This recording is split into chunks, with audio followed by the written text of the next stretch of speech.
Saudara, tanggal 29 Januari ini merupakan tanggal yang sangat bersejarah bagi setiap orang Tionghoa yang ada di dunia, yang akan dirayakan sebagai Hari Raya Imlek.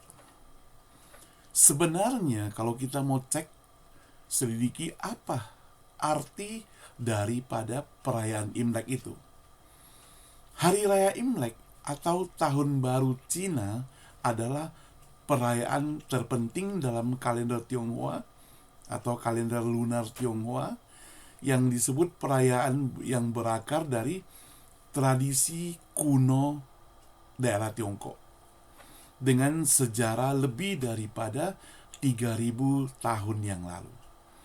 Awalnya Imlek itu merupakan perayaan musim semi, saudara, dan penghormatan kepada leluhur serta dewa-dewi. Itu yang mereka lakukan pada waktu Imlek. Sedikit tentang sejarahnya, saudara. Imlek dimulai dirayakan secara luas pada masa dinasti Zhou. Itu 1046 sampai 256 sebelum Masehi. Nah, pada masa itu, perayaan ini berkaitan dengan ritual pertanian dan penghormatan kepada leluhur. Seiring dengan waktu, saudara, Imlek itu berkembang menjadi perayaan keluarga dan masyarakat yang lebih luas.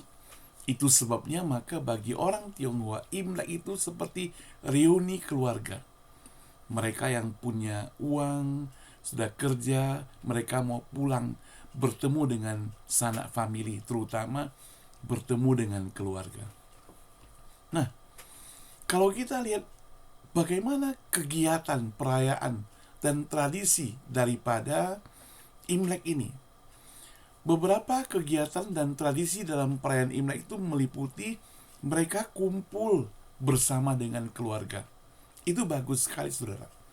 Jadi anak-anak yang sudah bekerja keluar kota, sudah menikah ataupun sudah berpindah ke tempat yang lain, pada Imlek ini mereka berkumpul kembali. Yang muda menghormati yang lebih tua, memberikan angpau, ya. Kalau mereka belum menikah, mereka juga dapat angpau. Yang sudah menikah, mereka berikan angpau kepada orang tuanya. Saling memaaf-maafkan lah, kira-kira begitu. Lalu makan bersama. Mereka juga mengadakan pembersihan rumah, gitu ya. Jadi rumah dibersihkan secara menyeluruh, disapu, dibersihkan, dilap. Ya, kadang juga rumah atap-atapnya atau dinding-dindingnya dibersihkan dari debu. Tujuannya agar pada hari raya Imlek itu semuanya sudah bersih. Dan ada kepercayaan, kalau dia bukan orang percaya, bahwa pada hari raya Imlek tidak boleh menyapu, karena kalau menyapu nanti berkatnya disapu keluar. Sebagian lagi menghiasi rumah dengan ornamen berwarna merah, seperti di layar ini, saudara. Jadi dihiasi dengan ornamen merah. Ya, dengan tentunya memberikan angpau, amplop yang berwarna merah, berisi uang. Anak-anak sangat senang sekali. Saya pikir bukan hanya anak-anak, orang dewasa juga merasa senang. Kemudian mereka menyajikan makanan khusus seperti kue keranjang, ikan, saudaranya. Ya, kemudian itu makanan-makanan khas orang China, saudara. Ya, ya. Ada pertunjukan barongsai dan kembang api. Itu kalau misalnya ada pesta-pesta. Mereka juga berdoa di tempat ibadah mereka. Itu yang mereka lakukan. Nah, jadi selain memberikan angpau, menyajikan makanan khusus, yang saya ingat mereka juga pakai pakaian baru, baju baru, sepatu baru, celana baru. Itu mereka ingin menggambarkan bahwa ini tahun baru, semuanya mesti baru. Sekarang kita sebagai orang percaya, bagaimana perspektif dalam Alkitab? Alkitab secara eksplisit tidak melarang perayaan Imlek ini sebenarnya. Namun ada hal yang perlu, sekali lagi garis bawahi ya, perlu dipertimbangkan. Yang pertama, Alkitab melarang menyembah berhala. Keluaran 20 jelas ya, 3-5. Jangan ada padamu Allah lain di hadapanku. Jangan menyembah dia. Yang kedua, peringatan untuk tidak mengikuti tradisi yang bertentangan dengan iman.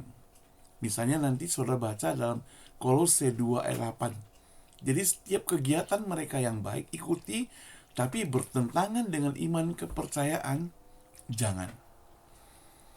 Sekarang bagaimana orang Kristen dengan Imlek itu sendiri?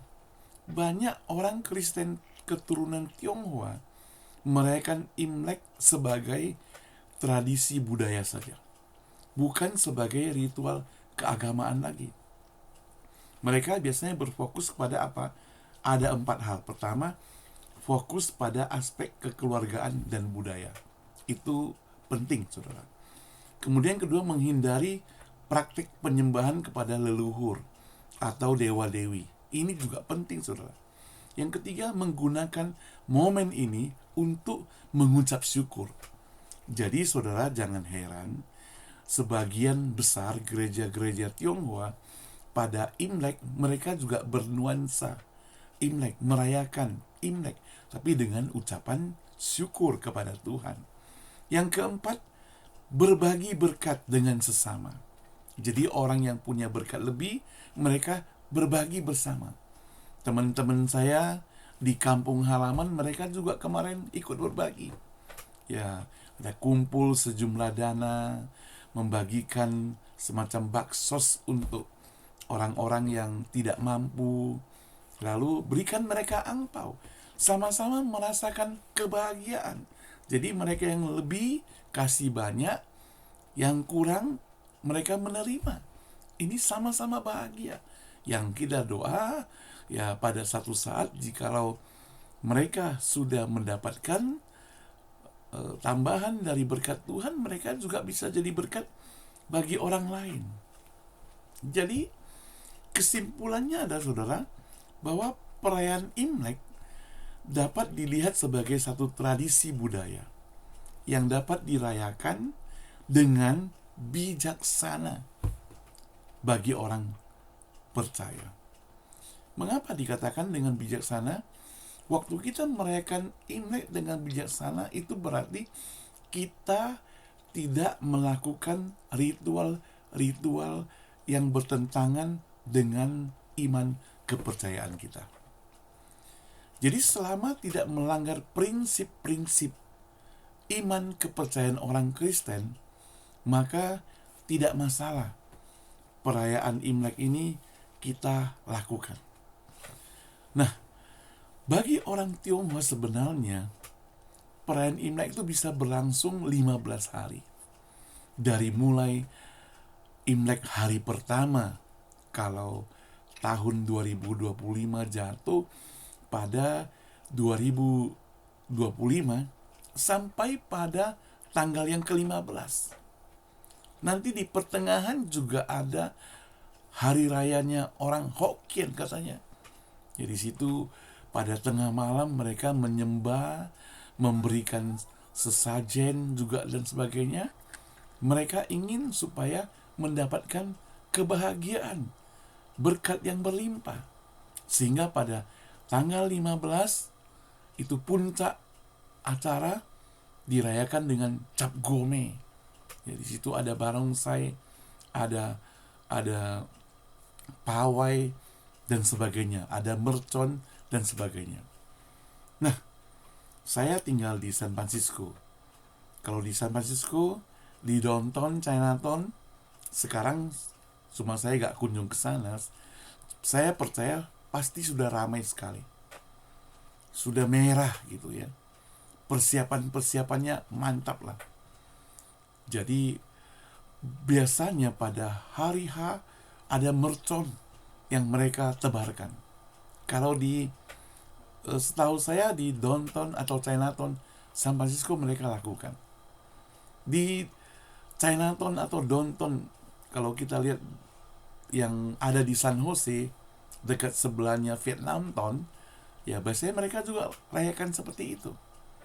Ada mercon, saya pernah datang ke sana, mercon bertebaran, kertas-kertasnya di lantai, merah sekali, ramai sekali, meriah sekali. Dan biasanya di San Francisco juga ada pawai, ada drum band, ada barongsai yang disponsori oleh perusahaan-perusahaan. Mereka sama-sama merayakan Chinese New Year. Jadi sekali lagi, Chinese New Year merupakan satu pagelaran kegembiraan, kesukacitaan, ada berkat, ada hoki. Mereka percaya itu. Sebagai orang percaya, kita juga merasakan ada sukacita dalam Tuhan, bukan?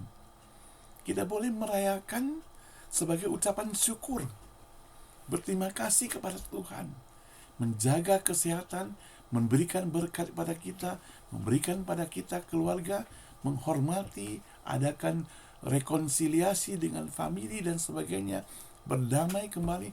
Ini merupakan sukacita yang sangat besar, yang saya pikir kalau kita adopsikan dalam kehidupan kita, tidak masalah.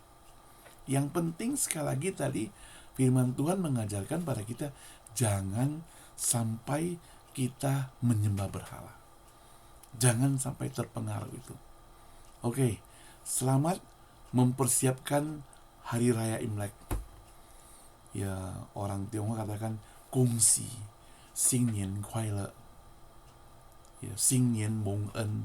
Kalau orang Kristen katakan Xing Nian Mong En, tahun baru, tahun yang diberkati. Sang Ti Chu Fu. Ya, Tuhan memberkati. Jadi Xing Nian Mong En, tahun baru. Xing Nian Kuai Le, tahun baru yang gembira. Sampai jumpa. Selamat Hari Raya Imlek. God bless you.